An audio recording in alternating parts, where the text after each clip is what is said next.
চট্টগ্রামের পতেঙ্গা এলাকায় পথচারীদের ধাক্কা দিয়ে পুকুরে পড়েছে একটি লরি। এতে আহত হয়েছেন শিশুসহ ৩ জন। পানিতে পড়ে এক শিশু এখনো নিখোঁজ রয়েছে। তাকে উদ্ধারে কাজ চালাচ্ছে ফায়ার সার্ভিস। এই মুহূর্তে ঘটনাস্থলে আছেন সহকর্মী হোসাইন জিয়াদ, তার সাথে যুক্ত হচ্ছে সরাসরি। জিয়াদ, জানাবেন যে নিখোঁজ শিশুটির কোনো সন্ধান মিলছে কিনা?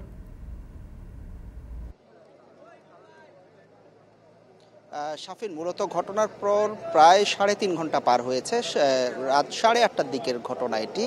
চট্টগ্রামের যে পতেঙ্গা নেভাল এলাকা, যেই জায়গা দিয়ে আসলে এয়ারপোর্টের রোডটি ঢুকেছে, তার মোড়েই এই দুর্ঘটনাটি ঘটেছে এবং তখন থেকেই মূলত উদ্ধার কার্যক্রমে অংশ নিয়েছেন স্থানীয় মানুষজন এবং ফায়ার সার্ভিসের 2টি ইউনিট এসেছে। আমরা যেটি দেখতে পাচ্ছি যে শিশুটিকে আসলে এখনো পর্যন্ত উদ্ধার করা হয়নি, যদিও খুঁজে পাওয়ার দাবি করেছেন একটু আগে যারা ডুবুরি, তারা খুঁজে পাওয়ার দাবি করেছেন। আপনি যেটি দেখছেন যে শিশুটির স্যান্ডেল দেখা যাচ্ছে একটু আগে, এই স্যান্ডেলটি গাড়ির ঠিক ইঞ্জিনের সামনের অংশ থেকে এখানকার যারা স্থানীয় মানুষ যারা শিশুটিকে খুঁজছেন তারা দাবি করেছেন যে শিশুটি এই ইঞ্জিনের সামনে আটকা পড়ে আছে এবং এই মুহূর্তে মূলত ইঞ্জিনটি তোলার অপেক্ষা করছেন এবং ছোট যে 2টি ক্রেন দিয়ে তখন চেষ্টা করা হচ্ছিল, সেই 2টি ক্রেন দিয়ে আসলে উদ্ধার করা সম্ভব হয়নি, যেহেতু এটির ওজন বেশি। সামনের যে ইঞ্জিনের অংশ, সেটির এখন বড় একটি ক্রেন আনার কথা হচ্ছে। সেই ক্রেনটি আনলে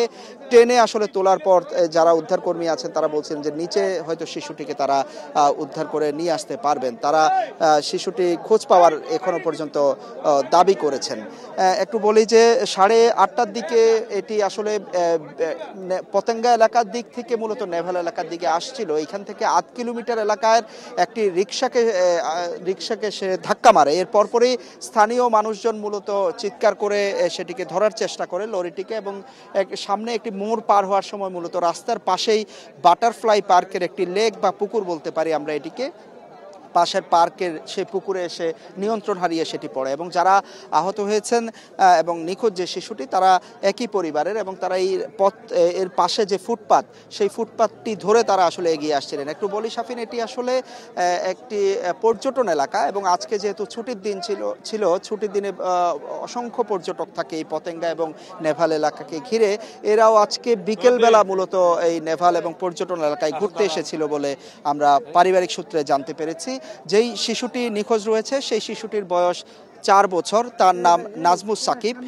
সে তার মা এবং তার আরও ভাই সহ আরও 2 জন নিয়ে মূলত রাস্তা দিয়ে পথচারী হিসেবে যাচ্ছিলেন এবং দুর্ঘটনার পরপরই মূলত স্থানীয় মানুষজন এই পুকুর থেকে বাকি 3 জনকে উদ্ধার করে চট্টগ্রাম মেডিকেল কলেজ হাসপাতালে পাঠিয়ে দেয়। আমরা জানতে পেরেছি একজনের নাম নুরু আমিন, তার বয়স 19 বছর।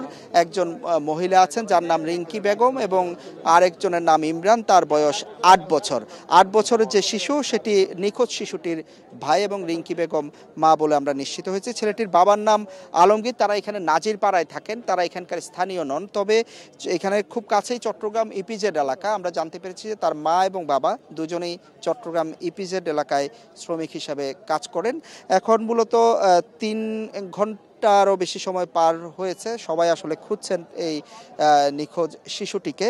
এখন সেই শিশুটি আসলে উদ্ধারের অপেক্ষা। আমরা দেখছি যে স্থানীয় মানুষজন সর্বোচ্চ চেষ্টা করছেন এবং আমরা দেখছি যে অসংখ্য মানুষ আসলে এই জায়গাটির আশেপাশে অবস্থান করছে। এটি একটি গুরুত্বপূর্ণ এলাকা, বিশেষ করে রাতের বেলায় চট্টগ্রাম এয়ারপোর্ট সহ এখানে আশেপাশে যে কন্টেইনার টার্মিনাল রয়েছে, বন্দরের যেসব গাড়ি পণ্য নিয়ে আসা যাওয়া করে, সেটি লিং রোড হয়ে এইসব রোড দিয়ে আসা যাওয়া করে, অর্থাৎ রাতের বেলা বেশ ব্যস্ত থাকে এই সড়কটি গাড়ি ঘোড়ার কারণে এবং আইনশৃঙ্খলা রক্ষাকারী বাহিনীর সদস্যরা চেষ্টা করছেন যাতে কোনো রাস্তায় যাতে কোনো যানজট তৈরি না হয়। অসংখ্য মানুষ আসলে এখানে অবস্থান করছে শিশুটিকে দেখার জন্য। এর মধ্যে পরিবারের লোকজনও এসেছেন, তারা অপেক্ষা করছেন যে কখন শিশুটিকে আসলে উদ্ধার করা হবে এবং সে অপেক্ষায় আসলে এখানে সবাই আছেন এই মুহূর্তে।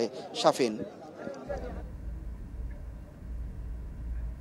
চট্টগ্রামের পতেঙ্গায় একটি লরি ধাক্কা দিয়ে 3 জনকে আহত করেছেন। নিখোঁজ রয়েছেন এক শিশু। সেখান থেকে উদ্ধার কাজের বিস্তারিত জানাচ্ছিলেন সহকর্মী হোসাইন জিয়াদ।